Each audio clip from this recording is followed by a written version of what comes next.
Welcome to the Intellectual Freedom Podcast, where the political, cultural, technological, and other influential forces of social and mass media are analyzed under the light of critical thinking. You will not find extremist dogma, political partisanship, or herd groupthink here. I won't attempt to convince you of anything. I want to take an unflinching look at complex, hard topics intellectually. In the end, I don't care what you think, just that you think critically, as this allows you to unleash your own intellectual freedom and creativity in how you view the world you live. I am Dr. David Hopkins, adjunct professor of the humanities, your guide on this journey. But enough with the introduction, let's get started. And we are live. So this podcast, I have to take this topic slow. I have to check my emotions, and I have to be open-minded to the complexity of this machine of higher education and the exploding cost. I'm part of the higher education experience. I've been involved in higher education for 20 plus years, so I fully understand here there is no simple solution. But still, we need to see who's causing this, and it's not to point fingers at any specific person, specific situation, but there are some irrefutable facts that we really need to address with higher education. Since 1980, roughly, inflation-adjusted tuition at public universities has literally tripled. At private universities, it's more than doubled, compared to all other goods and types of services in the American economy, including medical care, which gets so much attention. Only cigarettes and other tobacco products, basically because of the constant increases in taxes, have seen their prices rise faster than the cost of college. I mean, goodness gracious. If higher education expenses are dwarfing things like medical expenses, something is seriously wrong here. So you may think, here we go. Those darn ivory tower professors are making real bank and they're driving up expenses like crazy. Actually, that would be wrong. And I want to talk about that first. By institution type, average salaries for full-time professors, these are your doctoral level institutions, they've increased roughly 2.8% before adjusting for inflation. Average salaries, if you go down to like a master's and associate's degree institutions, the increase drops to 1.2%, and then at the associate or community college level, 1% increase, respectively, meaning that the absolute buying power for faculty at, say, a community college is literally decreased when it's adjusted for inflation. Salaries at the baccalaureate institutions, they increased at 2.3, just to give you kind of the middle of the road, middle ground when you're accounting for inflation rates. So basically, faculty salary is stagnant, or in many cases, the earning power of those faculty have decreased. So with the stagnant salaries for faculty, we need to start looking at what else. So if it's not the faculty cost, what gives? Where is all this tripling of tuition coming from in the last 20 years? Goodness, we're burying our students in debt, and we're leaving them to deal with it for the rest of their lives. Or even more scary, we are stopping or preventing or scaring away students from even trying to continue their education at all. This is dangerous for our country. So something's wrong, very wrong in our public education system. So what is it? Is it maybe the sports teams? Well, I mean, in some cases, in some college, possibly. But usually at your major universities, the sports teams are pretty much all self-supporting, even as grand as their budgets might be. Is it maybe these extravagant building projects that we see presidents take on? Sometimes, sure, but there's a much bigger and a more dangerous and even a more hard to stop trend. Because if we look in general at state budgets and their numbers, it really isn't that hard to figure out. And the problem at its core is this: higher education has just hired armies of administrators. And in fact, administrators now outnumber full-time faculty on pretty much every college campus. Concurrently, over the past 4 decades, the number of full-time professors or full-time equivalents, that's in education talk, that's slots filled by 2 or more part-time faculty members, maybe sharing a position whose combined hours equal that of one full-timer. They've increased slightly more than about 50%, which in fact is about the pace for the enrollment increases. But the number of administrators and administrative staffers at the schools at the same time, administrators has increased their numbers by 85%. And catch this, staffers, 240% increase.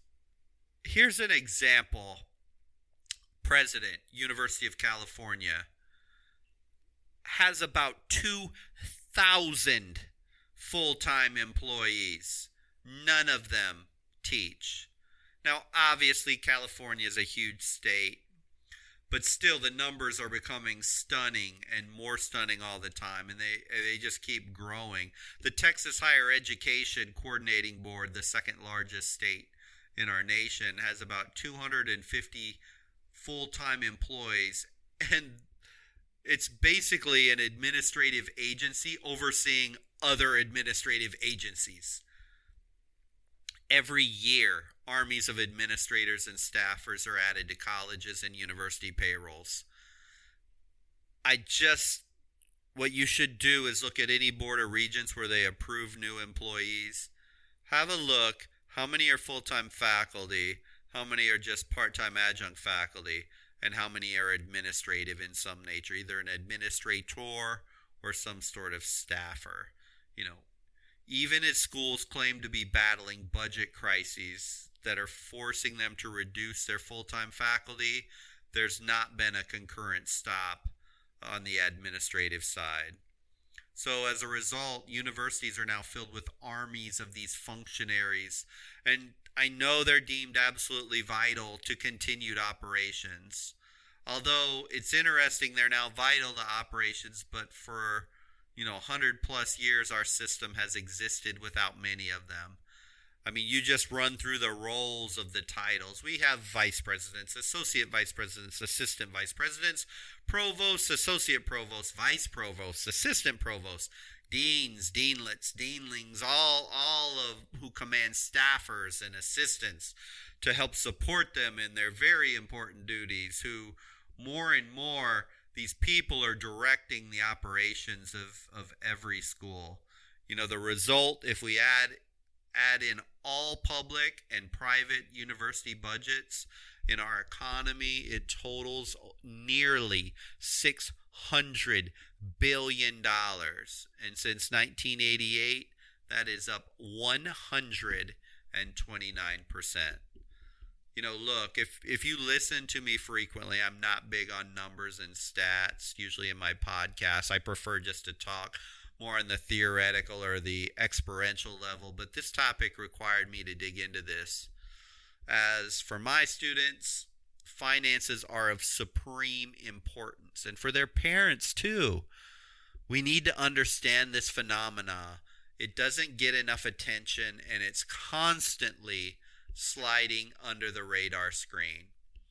I encourage you, if you question these numbers, do some of your own research on your own. I mean, it's pretty well documented if you start looking it up, where these expenses are coming from.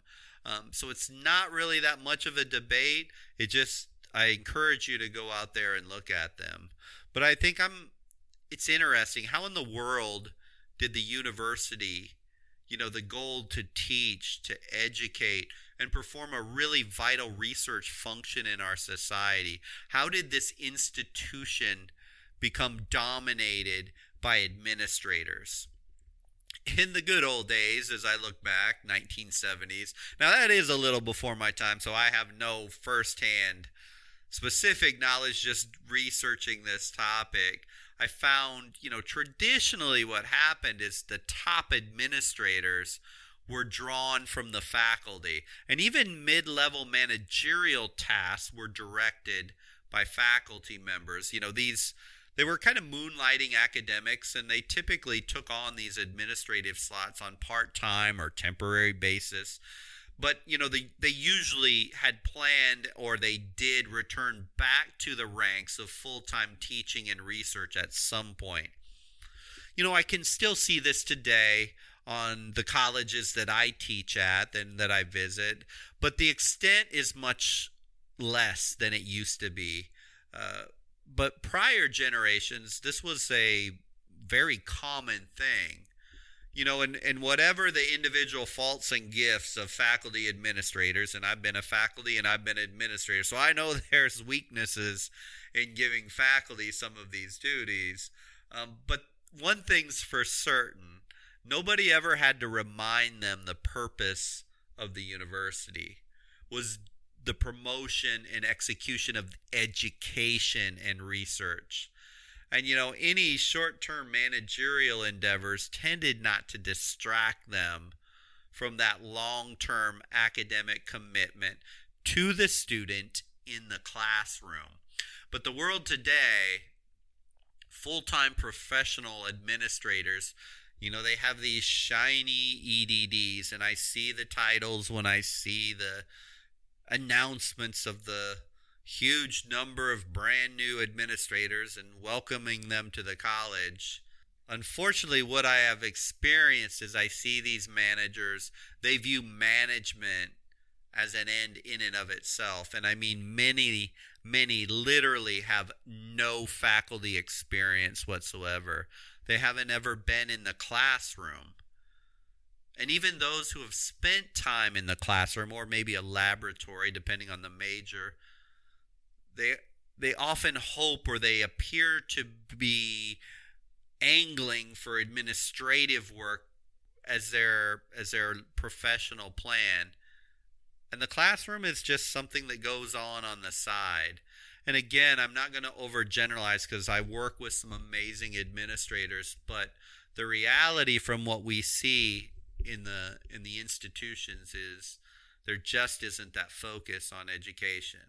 So for many of these career managers, promoting teaching and research is sadly less important than expanding their own administrative domains. Under their supervision, the means have become the end. The focus it gets skewed from teaching to other specifics to fix or change or enhance the quote-unquote educational experience.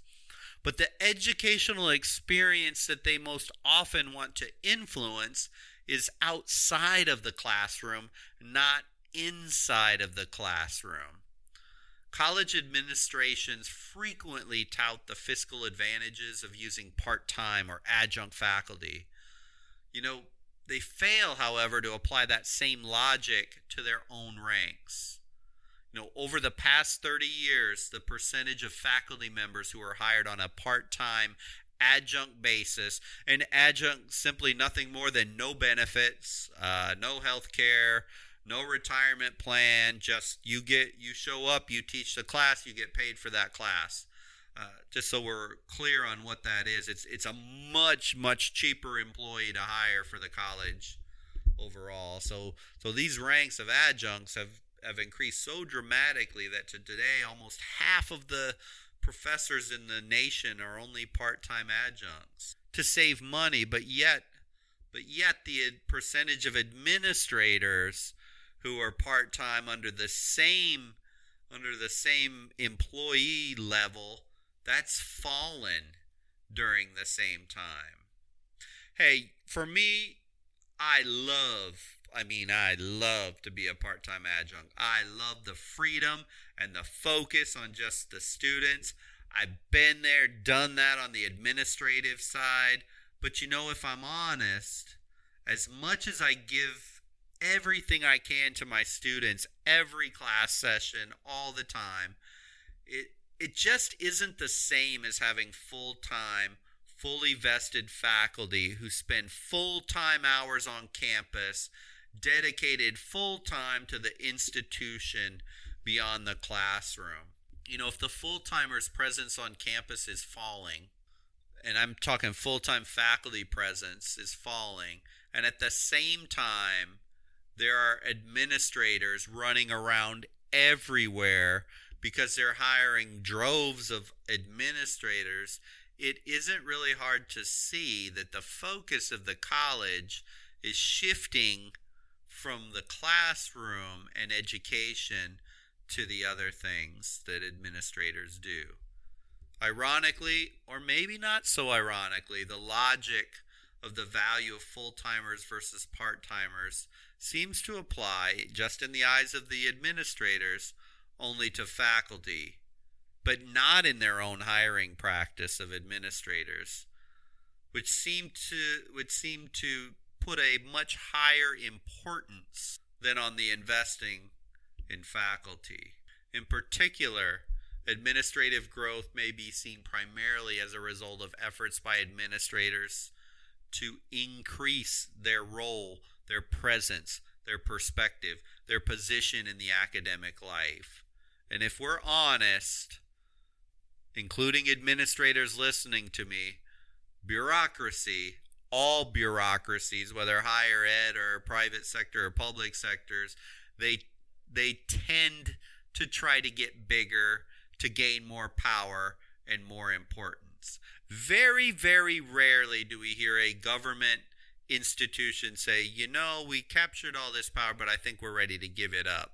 Just doesn't happen. And I think this bureaucracy of administrators in higher education, it's happening now. And I've noticed as a faculty member the deluge of email from various administrators and administrative offices. They've been increasing over the years about this policy, that policy, this initiative, that initiative, this new plan, this new training, this new that or the other. All, of course, incredibly important to the success of the college from the perspective of the administrator who happened to send the email out. Bureaucracies, they have a strong incentive to maximize the power and prestige of whichever office they hold by working to increase its staff and its budget. And to justify such increases, they often seek to capture functions they're currently performed by others, or sometimes, sadly, even invent new functions for themselves that may or may not further the institution's main mission, which should be the quality of education in the classroom. And I'm all for finding new, better ways, new ideas, new concepts, as long as it doesn't impact the most important thing, which are my students in my classroom so they can afford to go to college. The number of administrators and staffers on campuses has increased so rapidly in recent years that often there is not enough work to keep them all busy. And I have seen this firsthand. The armies of not just the administrators, but especially when I go into certain offices in certain places and I see assistants and staffers. How do I say this nicely? Let's just say what they call busy versus what I've experienced working in the private sectors. They surely are not the same, and I'm just going to leave it at that. Sadly, to fill in time, there sure seems to be a lot of make work activities, meetings, planning sessions, and this includes endless rounds of discussions, mostly with other administrators, often consisting of reports from the plans for other meetings. Not to pick on my experience with higher education staffing meetings, but in general, most of the agenda items involve discussing plans for future meetings or discussions sometimes about discussions from prior discussions. It's almost comical, and I was guilty of it too when I was administrator. The minutia and the focus on things that we hold at such incredible importance through the chain of command sometimes gets a little bit crazy. You know, even when I look out right now at a university calendar and I see the teams, the quote unquote teams brought together to study, analyze, and talk about the college, there are search teams, there are first year at risk student teams, there are culture teams, there are event organization teams, there are retention teams, there's student life teams, there's parking teams, there's student advising teams, there's new faculty mentor teams, and the list goes on and on and on. I think you get the idea. But this podcast would go on for 2 hours if I kept mentioning all of them. Some of these teams are deemed quote unquote so important to the survival of the college that they don't even put an end date to them, and they continue on indefinitely. And I can say this, sometimes I see teams that are meeting because they've always been there, even though quite frankly they struggle to come up with a reason to continue to be there. I understand the challenges. I've at various times held the title of, here, let me give you some important titles: Vice President of Academic Affairs, Academic Dean, Dean of General Education, Assistant Dean of Education, Director of Education, Chief Academic Officer, Chief Learning Officer. So I'm not oblivious to the challenge, the real challenges that real administrators face every day. I've done the job. I know what it is. Do I think administrators are evil? Of course not. As in any field, there's always going to be this group of power-hungry egomaniacs in higher education, just as there are in sales or marketing or IT or any field. Human beings are just that. They're human. I work for and have worked for incredible individuals and leaders that have just been so supportive, and I'm a hard one to give high marks because I used to be one of them, so I can watch how they act and how they lead, and I can appreciate the decision making. But you know, and I also understand another reason that is justifiable for the increase of staff is this technology revolution that has just been ramping up with online learning, and goodness, in the age of COVID-19, just a blasting out of the need for higher education to catch up to the technology and that's being used to deliver education now. So I'm sure it's incredibly expensive to staff up on IT professionals and IT support staff. That simply has to happen, and that's needed to move our colleges into the 21st century. Also, I surely know firsthand politicians and other bureaucracy, and they're always sticking their hand in higher education. And so the colleges and universities, they all need to respond to mandates and record-keeping demands from federal and state governments and numerous licensure and accrediting bodies. I mean, all that takes time, and the bigger those bureaucracies get, the more they also want to push out more stuff onto the colleges and universities, so kind of creates a cascade there. A third explanation has to do with some of the conduct of the faculty, and here, being faculty, let's face it, many faculty members today, they quite frankly want nothing to do with administrative activities. And they kind of view these as just obnoxious, annoying chores. And they are more than content to just say, hire somebody out and do that so I don't have to do it. So while there's some truth in this, it's not always the whole story. So if we keep it real, my fellow faculty listening in, We're just usually not very enthusiastic of taking on administrative duties, and thus some duties need to be put on to administrators. But, and so all of those are valid, but the complexity of the new world of higher education, this doesn't let administrators off the hook, not by a long shot. Humans easily fall into this phenomenon known as complexity bias.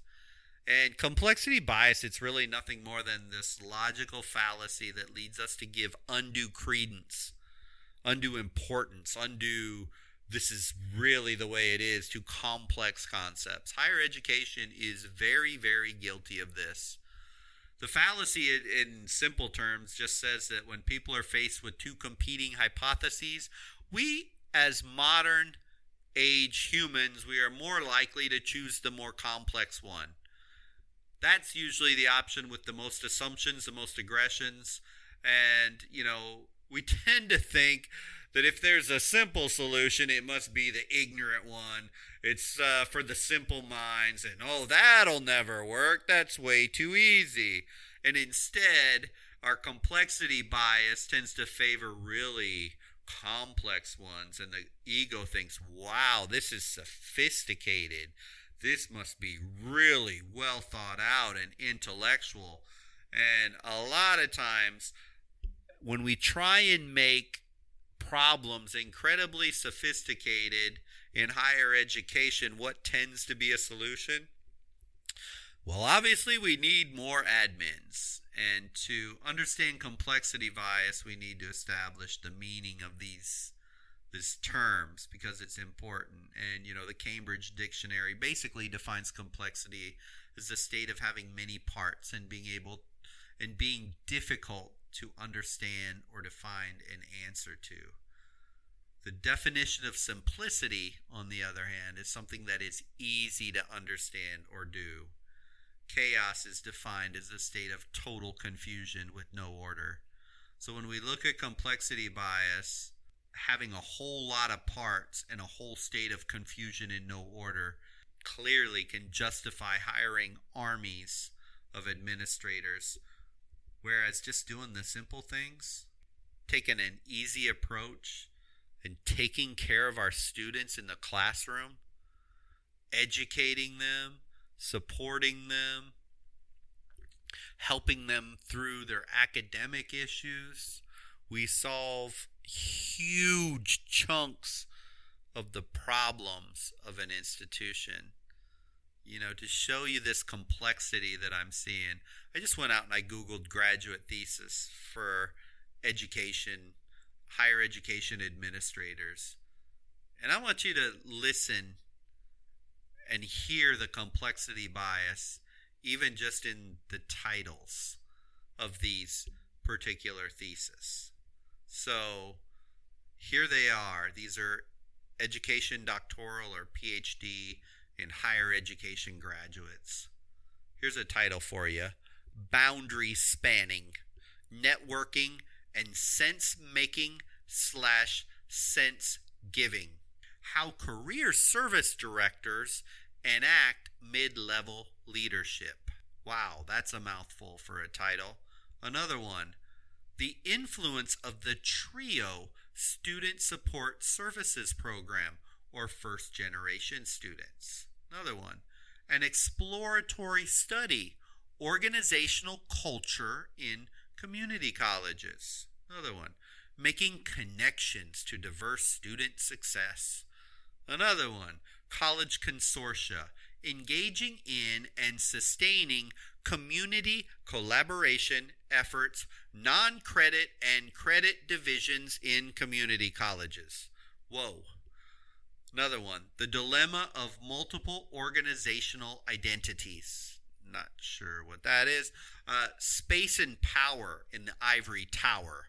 Decision Making in Public Higher Education. Do you see where our higher education administrators are going? They're going way outside our classroom, our core missions. And we're creating other missions to run simultaneously with the core mission of getting an education. But the reality is, our students are there for something very simple. They want to get the education they need to be successful in the workplace. So, can it even be possible for our higher education professionals to get further away from the classroom and make the idea of effective learning, teaching, and research more abstract and more secondary than these topics? And this is just a simple smattering, just a tiny little sample. Hundreds of these research studies are published every single year. Talk about making the simple absurdly complex. Wow. I get it. The more and more minutia we study in higher education administration, the deeper and the deeper we go into a rabbit hole. The deeper we go, the incredibly more important the perceived minutia matters, to the point that all these things that were ancillary or didn't exist 50 years ago are now of utmost vital importance to the success of the college, to the administrators who are diving into this minutia as evidenced by these research papers. I mean, these are the next generation. These are the education administration professionals of the future. These people scarily are going to run the colleges. And we have to make certain that our administrative staff does not just go deeper and deeper into a rabbit hole of all these other things that are becoming different degrees in education. There's just the explosion of graduate and postgraduate degrees studying all these different facets of education, but the focus on the classroom itself keeps getting less and less. Confucius once said, life is really simple, but we insist on making it complicated. Higher education administrators, please don't insist on making college education so complicated. Please remember the purpose of the front. On the front of those brochures that you have published by your armies of marketing and sales and consulting gurus who spin all that together that you give the high school students. Remember your ads and your slogans and the focus on the education. The student's education is what matters. This doesn't require armies and armies of administrators to implement grandiose student service engagement plans, social justice plans, student life plans. Let's just focus on quality education. If we really do this and we really make that happen, then everything else can fall in line. This one is important. In many ways, as administrators grow in ranks and in power, they run the risk of alienating at an extreme level the faculty that educate the students. Actions always speak volumes, not the words. Not the effusive words of appreciation that all faculty are used to hearing one time a year at the faculty fall kickoff meetings. And then after that, nothing else. In general, there is a gaping divide between the administrators and the faculty in most places. Like I said, I work at some amazing places and it's good, but I've also seen the bad, and I've surely heard of the ugly from others as well. I'm going to throw out just a couple. One from my home state home state of Florida. It's not uncommon to see administrative salaries grow dramatically in a state budget in comparison to faculty. I'm going to give you one extreme one. 2009.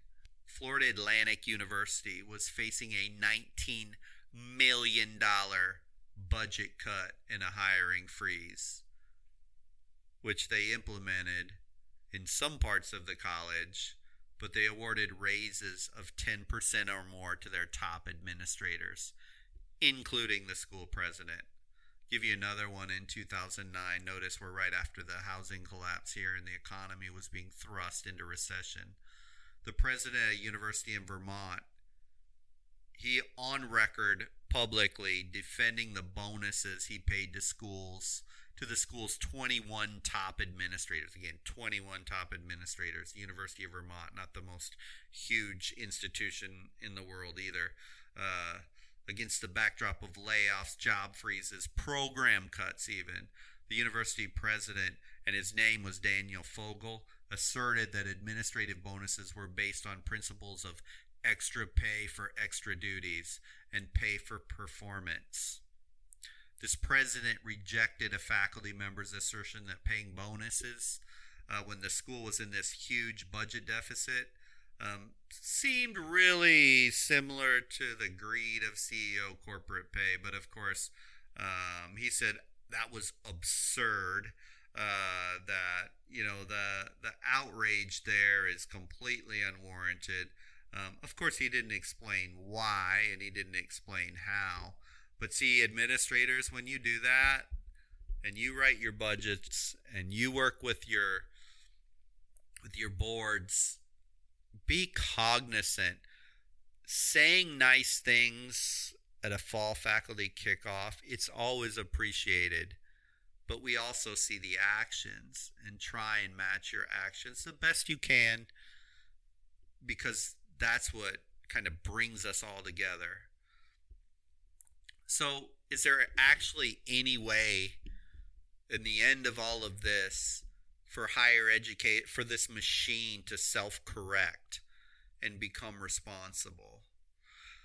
Well, asking presidents and administrators who write and submit budgets to cut their own salary or limit their own salary or stop hiring the armies of their own or hiring less staff is probably not real likely.